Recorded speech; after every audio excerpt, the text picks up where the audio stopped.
Hello everyone, welcome back to the channel. Hope you're well, thank you for joining me again. Well, we're here to talk about two-tier justice, or whatever you want to call it. There's a bit of a mixed bag in this video. Two contrasting bits of news I want to talk to you about. One involving Tommy, one involving Lucy Connolly. And as we always say, manners and all that, let's go ladies first, shall we? Lucy Connolly. In case you don't know who she is, here's a picture of her in happier times. She is currently serving a 31-month prison stretch for the heinous crime, and get this everybody, of posting something on social media. Yes, that's absolutely correct. The post that she put on could be considered probably not the most clever thing she could have ever have done. And it was in the wake of what happened at Southport, where those three beautiful children were slaughtered. There's no other way of describing it. And because of her own background, her own problems in her life, it contributed to the way she reacted. I mean, let's face it, it caused absolute outrage across the country, and we saw that with people's reactions. Anyway, she took her dog for a walk after what she put. You can find it on social media. Still, I don't need to talk about it. Thought to herself after calming down, maybe that wasn't such a good idea. Come back, deleted it. End of story. Or so she thought. Now, she had no intention of inciting any kind of hatred, any kind of violence or anything like that whatsoever. She was a normal, everyday person who simply aired her frustration, her anger and her views of what happened. Who can blame her? How many others did? Well, a matter of hours after the thing was deleted, the old bill turned up.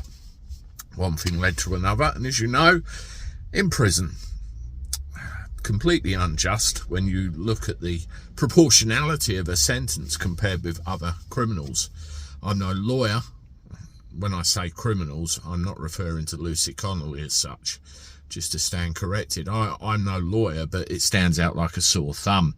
I'm sure someone like the Black Belt barrister will expand on this a bit more. Anyway, she took it to an appeal, tried to appeal a sentence on the basis that errors were made with the original judgment, and the fact that, you know, there were facts omitted involving her tweet.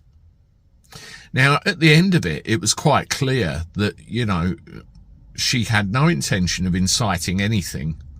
It was merely an act of sheer anger and frustration. Realised what she'd done and deleted it. And there are so many mitigating circumstances. So many.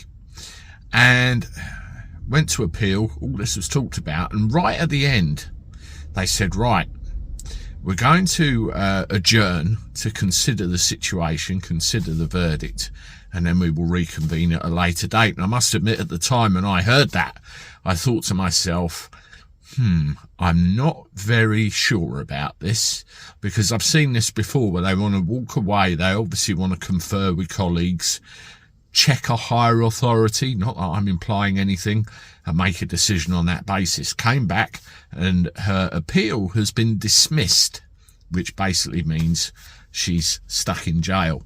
Now, if that's not an example of total misjustice in this country, I don't know what is, and there's going to be a lot of angry people. Look, at the end of the day, she made a mistake. She shouldn't have put it. Who hasn't put something on social media in their time they've regretted and deleted it very quickly afterwards? And now she's serving a stretch for it. I don't know whether this is, she's got to stay there, because otherwise if we let her out, it's going to open a floodgate, set a precedent. I don't know what it is, but it's disgusting. Where does that leave her family? Well, in a precarious state. Her husband is suffering from ill health, and she has a 12-year-old child wondering where their mum is. You know, it's awful. And not only that, you've lost an income as well. The family is in trouble.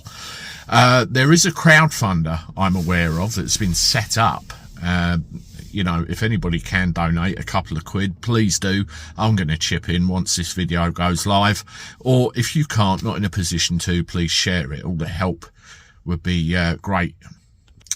Now, let's move on to the next one. Tommy, as you know, Tommy was inside in solitary confinement again for posting something on social media. This happened to be a video that he was told he couldn't broadcast. It was put on his Twitter feed and broadcast to literally millions, absolutely millions. He come back to the UK, turned up in court, and was jailed himself for contempt. And arguably, I still maintain that contempt is a civil offence, although it can be, if you check the guidelines, treated as such criminally, and you can end up inside for it. I even wrote to my local MP and said, what are you going to do about this? It's ridiculous. And I'm assured others did as well, and the whole establishment didn't want to know. He appealed his sentence, as you know, and it got rejected. He's been in solitary confinement the whole time, and the video has been deleted. And what that has done, it's had the effect of purging his contempt. So the question remains, why is he in jail? Well, he's going to be released within the coming days. That news has come out. So there you go.